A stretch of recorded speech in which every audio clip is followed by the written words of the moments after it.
Ek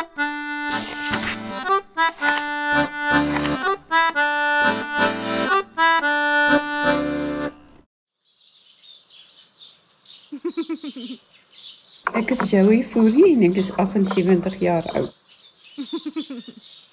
My skoonsussie van Vredendal is 'n plaatjie. Sy's eintlik 'n sandvelder. Sy kom van Graafwater.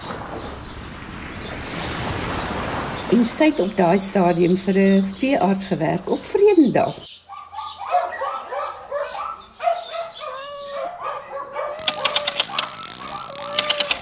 En die kliniek van die veearts en sy huis is teen mekaar.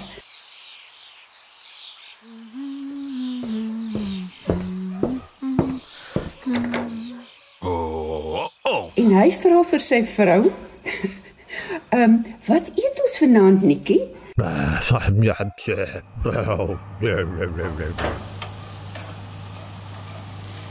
Sy sê, ag man, ek het maar net 'n hoendertjie in die oond gesit. Hy sê, alweer, ek poep al vere.